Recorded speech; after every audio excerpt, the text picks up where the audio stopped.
I would like to officially call this meeting to order on October 2nd at 4:35 p.m. for EISA. First order of business, I'd like to nominate a chair for the 24-25 school term. All right, I make a motion for Heather to be the chair. Second. Very quick. Second. I accept. They owe you. Yeah. All right.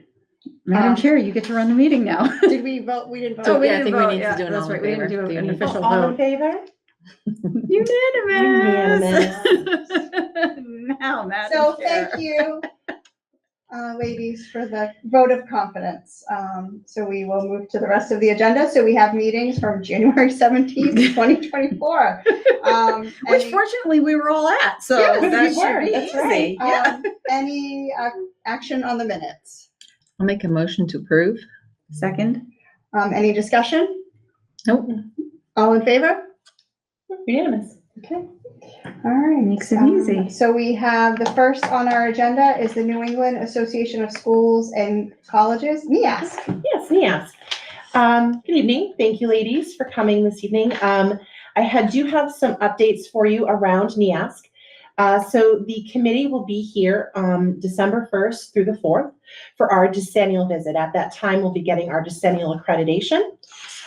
So we have a chair, 2 assistant chairs, and then also possibly 2 people to visit each of the buildings. There will be a time for the NEASC chair, who actually happens to run one of the New England associations. She's going to be the chair that comes to Sanborn. Her name is Kathy. She's lovely. She actually also just did Wyndham's decennial, so it'll be nice. She will be meeting with Micah and Dawn as the chair and the assistant chair to kind of go through some questions, what's worked in the district from like a school board perspective. And that's something that I can meet with you and Micah about based on your availability. Okay. She said it can happen Sunday evening when Okay. they arrive via Okay. Zoom, or it can happen on like Monday when it works for you and Micah's Okay. schedule. Okay. Perfect. So we and you can said do that. that's somewhere that would be December 4th? December 1st through the 4th. For the- so they're yeah. here. so, and then either that Yeah, Sunday. so it's that Sunday, which I believe is the 1st, or that Evening. 2nd, which is the Monday. Okay.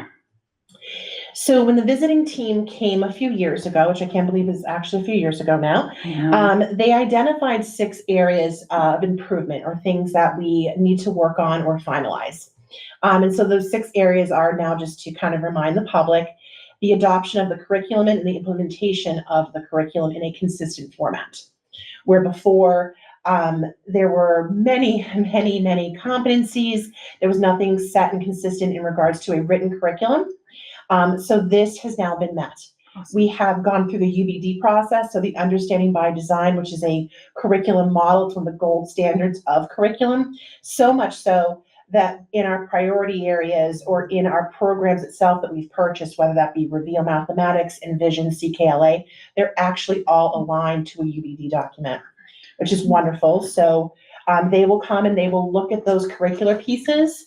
And when we get to the UBDs later on in our discussion, I actually have a Gantt chart for you to look at on how we can approve those or what the process could be. We just want to provide them something so we can have some sort of timeline so they understand the approval process. The documents are done, so I can hand them all the documents, you know, in file folders, obviously, so they can look across, let's say, K-12 for mathematics, and they can line it up and they can see the story of the learner from when they enter kindergarten all the way through, and what's their mathematics journey look like? What does their journey as a reader look like? From when they start with phonics and phonemic awareness all the way up when they get into analysis and interpretation of text. And so what those pieces look like, the wording's the same, the formatting's the same. They know what vocabulary is being done for every unit. In stage 3 and 4, which the teachers wrote and worked really hard on, you can actually see as a parent, these are the lessons. This is what's going to be done. This is the units that they're going to be working on. Here's a link so you can see the article. So we want to be really transparent. So families would then realize, oh, you know what? I can actually see what my child's doing, especially by the time they get to middle school. When you sit around a table or in a drive home, how was your day? Meh. Yeah. What'd you do? nothing. When in fact, they did something. So it's a way for parents to kind of check on their progress and know where the student's at beyond just looking at like a Google Classroom model. So the second's around grading and assessment practices and aligned to our new system. So when they visited, we had just moved 612 to the 0 to 100 grading scale and getting away from the competencies. We literally just moved it like a month prior. So they're looking for us to kind of align our current systems, our assessments, our work around that. And now we've aligned everything from, the K2 to be more of a, what am I able to do on my own? What do I need help with? All the way from now 312, looking at a 0 to 100 scale and what that looks like as a traditional grading model. With that in mind, they're also looking for us to update our portrait of the graduate. So that's something I've given to Tom with some strike-throughs for him to kind of review. Part of the portrait of the graduate, the left side is completely fine. Like what we're looking at for kids to be able to do, be problem solvers, work collaboratively with others, all those pieces. It's the right-hand side where some of them are talking about being proficient, scoring certain like a 2 or a 3. Those pieces that we don't have anymore that now need to reflect our current practices and our current philosophies moving forward. But also we may want to talk about tweaking that even further to kind of just being the left-hand side as things start to change with the SATs. They have the old SAT numbers in there. Okay. So it's those pieces. And as the state continues to kind of change the 306 laws around graduation requirements, what does that look like? So we might want something a little bit more generic, but that's something over time we can look at. We just want to make sure for their purposes here in their reports, we align to what we currently have. So when we say that, we have a 0 to 100 grading system, our portrait of the graduate needs to reflect that. Correct. That's basic. And then a few other areas, professional learning, focusing on teacher leadership, improvement on instruction in literacy and mathematics. So this was prior to when we received, and got the new program, pre-K 6 for CKLA. That's right before we did the reveal math. That was the year we were doing that. So we have all kinds of pieces to show them, and teachers were part of that process. And how we're utilizing the teachers to have a voice in what's chosen. And even though their choice may have not been chosen, it's something that they still had a say in, and they could look at a variety of programs through those different processes. And we've done that K-12. And then the last piece is really retaining and hiring qualified staff, and what that looks like from an HR perspective. In the report, I'm working on the mentor and mentee induction program and how we've tried to beef that up, what we're providing for mentors for training. We're having mentors go into classrooms this year and do some observations and what they're noticing, getting our new teachers into classrooms and identifying classrooms they need to be observing themselves for what best practices are around classrooms management, instructional practices, those pieces, including meetings in the afternoons, everything from how do you write an email to a parent? How do you call a parent when said child, is having difficulty settling in class? Or how do you prepare for a parent-teacher conference? Those types of things that we need to make sure that they're ready for to help their survival their first year. So those are the 6. Some of those soft skills that teachers Correct. need. Yes. That we're kind of realizing in some of the teaching programs are not getting enough of. So what we're trying to do in the mentoring program is to provide them with a safety net. Like, what are they missing? What are we thinking? And that's really helping when we're going into classrooms and they're saying, this is what this person really is missing, or as a whole, we need to focus on this for professional development for them. So those bits and pieces. So those are our 6 areas. We'll be working on reports for NEASC on how we've worked on all of these different goal setting pieces and then providing evidence. So one of the biggest things for the schools that you'll see, and I wanted to hand this out to you, is actually the student work. So this is the cover sheet that the teacher would fill out, and this would be K-12. And I included in here because it talks about how it fits into the standard too. So what I did was just give you a copy of the standard itself, and they would put like, it does 2A or 2C. and that connection to it. And you can see here, well, what type of assessment is this? Is this something formative like homework? Is this an assessment? Is this something that was group work in class, a project? What skills and knowledge? What essential questions? Again, they are literally taking that right out of their UBD documents. So they have that all set. And then they would provide all the handouts, etc., the assessment criteria. So I just wanted you to be able to see what our teachers would be doing and submitting to NEASC. And then they would provide 3 examples of student work, and including work that's basically, they're struggling to meet that standard, they're meeting it, or they have what we would consider like an A. Are the students at a point where they've already mastered and gone above where that standard is, and they can move forward? So they want to be able to see, can a teacher gauge in a classroom where the kids are really at, and compared to, let's say, another person who also teaches Algebra 1. So during those PLCs, that calibration of what actually is supposed to be somewhere, or in like an essay, let's say, where we're looking at students to complete an essay, we're looking at like the intro paragraph, what is that supposed to have? That should be the same across the board and not a teacher's choice. So that way, regardless of the teacher they have, they are receiving that same level of rigor and instruction. That's great. It's interesting. I'm just looking at some of these standards really do even already match our portrait of a graduate. Yeah, it's really good. Yes, but the left-hand side completely, I kind of went through them, was like, check, check, check, check, just making sure, which is wonderful. That's really great. Yes. Any questions on? Sounds like you're doing great work. Yes, As someone who fun. is currently going through accreditation right now in the mental health world, it's a lot of work, so. It is, yes. We'll be happy when it's nice. It'll be done right before Christmas. Yeah, and I was like excited for that. So how does this, once you become accredited, you get, or credit for how many years? Because I feel like 10. this, okay, and are you on year 2 now of doing this?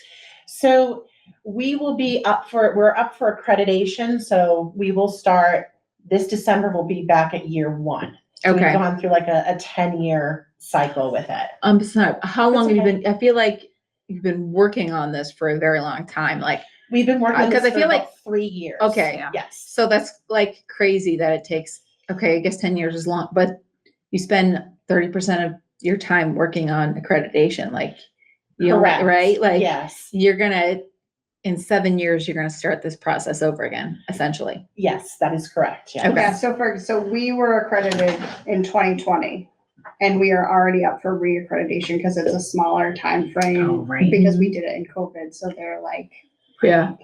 so we've been working on our reaccreditation since last year, and they're not coming to us until March. So like it does sometimes take 2 to 3 years just to prep for the next round. And I think it's longer for us too, because we are not doing a school by school accreditation. We're Doing the doing entire a full district. district accreditation. Okay. Where And is that the some- first time we've done that? Correct, yes. Okay. And this is the first time that they've offered this. Before it was by buildings, and then so you had to do a little song and dance for every building, and it was smaller. So this is why this seems massive, because it is. It's visiting buildings for 4 days. There's tons of people. We have to do student showcase work. We have to have parent interviews, teacher interviews, administrative interviews. They pull all the staff together at the end. So there's a lot to this, but it's because of what we're trying to do, which is that full district accreditation. But ultimately it saves us time and it saves us money in the long run. Yeah, because if you do it by school, they're on different cycles, I Yes, presume. yes. So. And it would feel like every year, Yeah. yes, Right, I think so, Right. yeah. Well, I the mean, nice thing, sorry, I was gonna say, the nice thing is, because we're already working to aligning everything K-12, it really just works for us. That's what It- I was it's saying. I was thinking Yes. too, Dawn, like we've really done a lot, the district has done a Mhm. lot of work with the curriculum and the realignment, and it Yes. just matches, listening to what those 6 areas are, it Right. matches everything that Everything. we've been doing for Exactly. the last Right. few years. Right. That's right. Yeah. Yeah. Great job, great job. Thank you. Yes, thank you. All of our policies were updated for grading, correct? To match? Yes. Okay, I just wanted to make sure that wasn't Mhm. something else we needed to touch on, but I thought so, but I just wanted to verify. Yes. I believe we did that. I believe we did too, but I just wanted to verify and not make an assumption. No. You know what happens when you assume. I do. Yes, yes.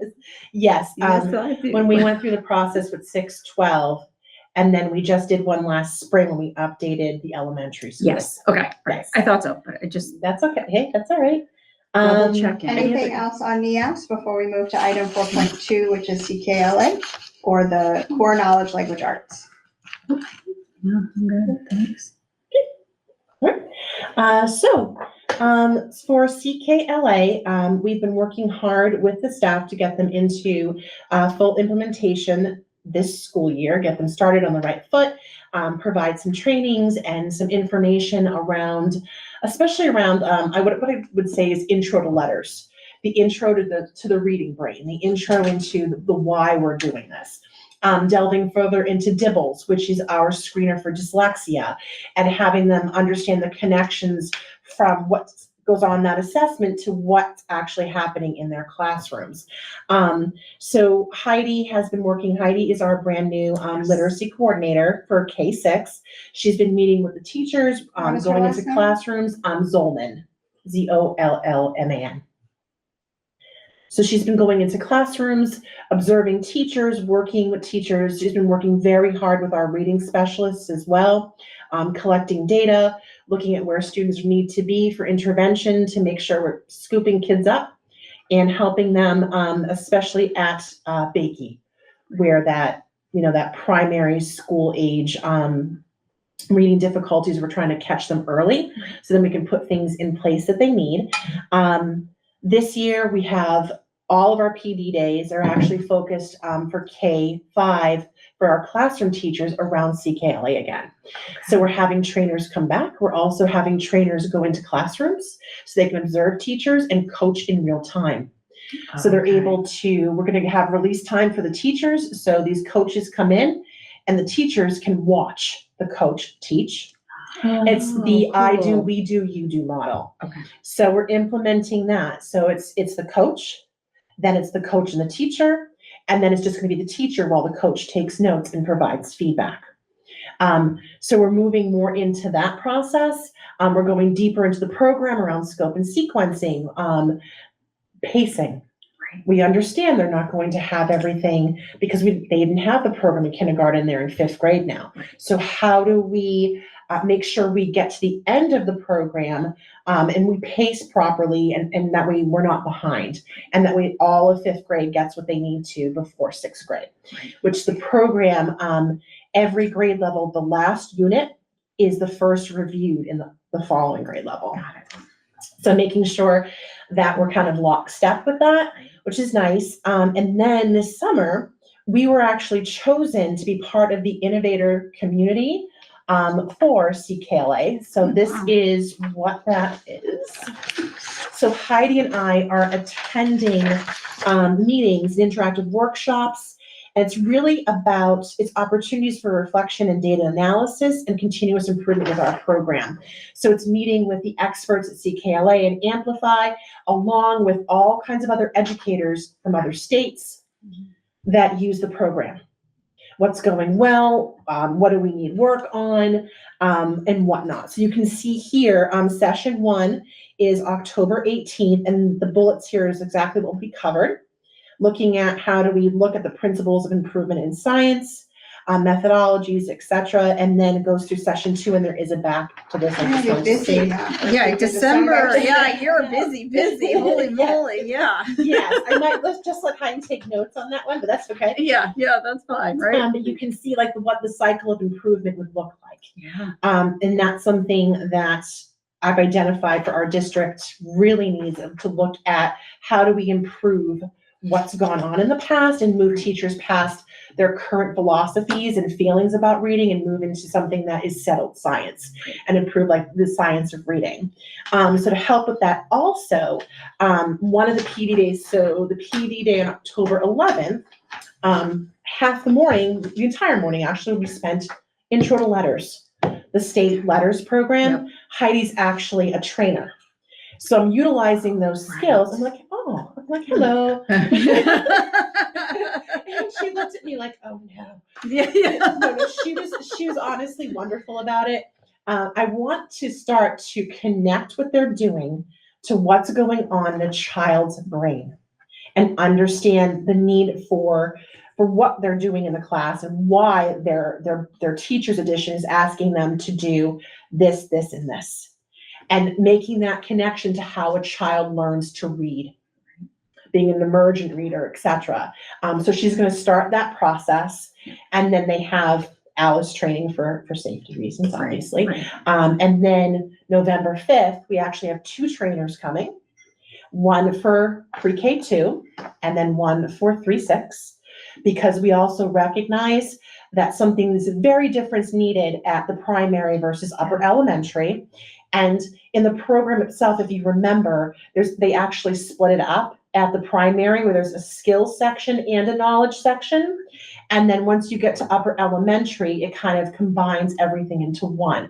So we really felt 2 trainers were necessary, and it's more time spent with the staff. It's not, that way it's not so big, and teachers can ask very, basic questions pertaining to their grade level. And I'm also going to have them sit across grade levels so they can start to share vertically. And we're having vertical meetings on Wednesdays.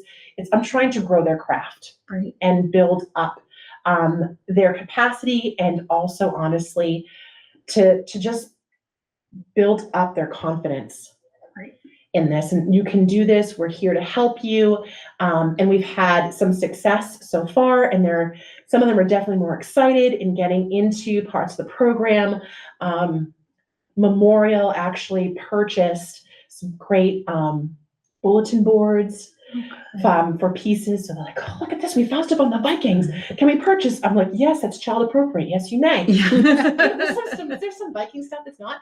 So, just getting them things because they want to decorate their classrooms, because it's about getting the kids excited and engaged. If you get them excited, then they're engaged. So I'm like, yes. I'm like, what else do you want? Really? So they went through and they looked at different things, and I said, you guys, a lot of other places use this. So go on different websites. I said, you're going to find units. I bet you could find a unit, and then there'll be a whole bulletin board. I get an email back. You were right. Look what I found. And it listed like everything. This is everything I need for grade 4, or everything we need for grade 5. I'm like, wonderful. Yeah, that's great. So they're getting into it, which is wonderful. So they're kind of moving past the mourning period and moving into acceptance, and asking some great questions this year around the why, or when I've done this in the past, why this now, and kind of making those connections. So it's nice. Yeah, That's great. awesome. That is exciting. Yeah, so very busy, but in a good way, because once we can share what we're doing, then we're going to have more As a knowledge. parent, I can tell you it's working amazing. Like, Oh, good. I'm so Molly's glad. reading and writing, and like she spelled, like, what word did she spell the other day? And I was like, oh, discuss is one of her vocabulary words. I was like, discuss? That's kind of a hard word. I'm trying to Yeah, brain and she to spells spell it perfectly. Yeah, that's awesome. So like, I don't think my middle schoolers could spell that word, honestly. so I can see how it's working. Good. Thank awesome. you. That's good to know. Thank you. All right, anything else on CKLA? All right, we can move over to 4.3, which is the math program. So the math program, K-5 Envision. So Donna Donnell, who is the math coordinator for K-5, spending a lot of time working with teachers, especially at Memorial, around number sense as the law changed. So they're spending time in number sense in morning meeting. That way they're not taking time out of their core class. And then she's also working with What SAS. Number sense and the law changing. Can you just So tell me? yes, so basically what happened is the state of New Hampshire kind of realized the basic computation skills like adding, subtracting, knowing my multiplication facts, those types of things kind of fell by the wayside for a while. And so they're trying to bring them back. And one way to do that is to have it kind of a refresher kind of, when I think about it, when we used to do flashcards as kids, Yes. it's that remember that practice, Yes. so it's those pieces. I remember like when I learned my multiplication tables, like we had like full-on contests. Oh, Yes. yeah, But we learned our multiplication, didn't we? we did. Yes, we Yeah. did. Oh, we Yes. did. And the So she's trying timed to- tests and all the fun Right. stuff. Yes, oh my goodness. So that's what number sense is. Right, so Okay. that some of those like computation skills, and I can get you a further definition from Donna as well, but that's basically what it is. So working around and with students, during like a morning meeting, a calendar time where they can do some of that work, to kind of keep up those skills or to fill in some of the gaps that they may have. And then she's also spending time, with the teachers and looking at the SAS assessment 3.5 and the modulars. So those are the practice tests that we have for students for SAS. And what exactly it's asking, where is that found in Vision? Right. So looking at our pacing guides and then looking and taking that apart and saying, okay, if we know division of fractions happens on the test, right? There's questions on the test about this, but we don't teach it till May.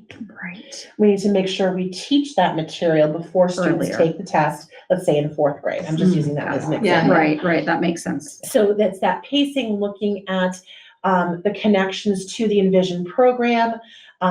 She's also looking at programs around doing a math screener. In the way we have dibbles for reading, we want something for mathematics. Hmm. And it would look beyond NEWA. NEWA's fine as a district benchmark, but we're looking at really driving into like figuring out the very specific skills students need.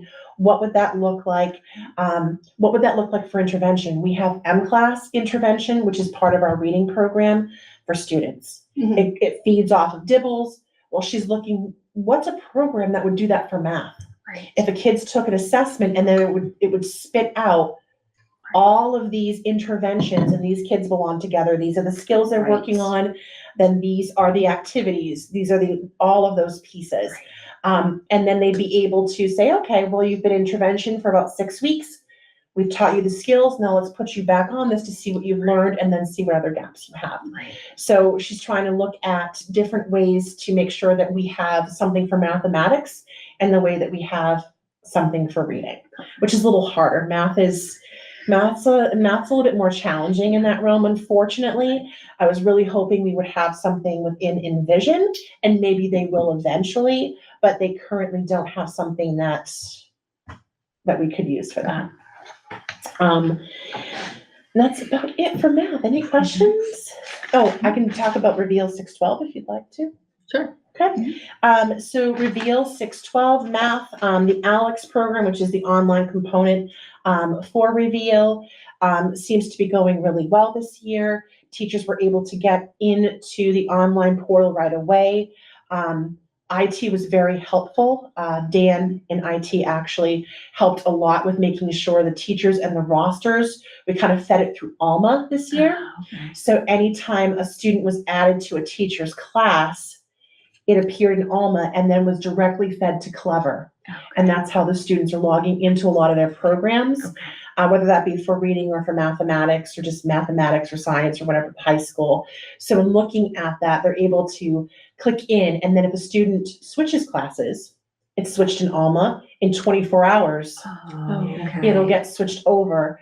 Versus we don't have the manpower anymore to keep saying this child moved this and now this child's Right. here, or this doesn't have this teacher. Right. So it allows the front office to just make the change in Alma based on the class. Got it. And then it updates it into the program within 24 hours. That's which is nice. wonderful. Yes. That's probably a lot easier. Yes, yes it is. Sounds great. Awesome. Yeah, that's fabulous. Any questions on the math programs? Okay. No. All right, the last is 4.4, Understanding by Design, UBD. Great. So what I did for you was I produced a Gantt chart for the curriculum pieces around reviewing and or approving these units. This I kind of did for very quickly, like if we had to do this in a year. I would not recommend that we do this in a year. there are literally hundreds of documents. Some of these are gonna be much easier, which is why I started with mathematics. Mhm. Yeah. Math is literally, oh wait, she's going to the back page, there's like 2 pages, I'm sorry, it's 2 pages, 2 pages for you, 2 pages for you. For some reason it didn't staple, I apologize for that. That's all right. So in looking at what we could review, the actual revision, if it needed revision, and then final approval, by the school board. And this is something that, we can talk about and what you want that to look like and how many years we think it would take us to do this. Because also the board is extremely busy as well. And trying to look through a lot of documents. Some districts I've been in, they rely on EISA to kind of just review and approve. Right. Other districts want to do a full board. But this can look in a variety of ways. I just kind of wanted to put it on paper, Right. to kind of start a conversation, because for NEASC, I'm going to need to show them some kind of timeline Right. of how we're going to approve these and put them on the web. I like the idea of the committee and ISA kind of reviewing it, Mhm. and then if we have revisions, sending it back, and then Yes. final approval by the larger board. I just think that's how we work as a board. Right. It And is. that's why I kind how of put that in everyone- there. I was like, oh, So, maybe. and we could do, we can even do work sessions as well, like we've talked about that Mhm. before. Mhm. So if we're getting to where there are things that are really getting a little bit more time crunchy, we could hold a work session Mhm. to get the full board together. Yeah. You could propose a bunch of, you could show us a bunch of reviews, we could make comments, and then it could come to the full board. But that could help save some of the questions when it gets to the board Mhm. level, with Mhm. having everybody invested and involved in the process.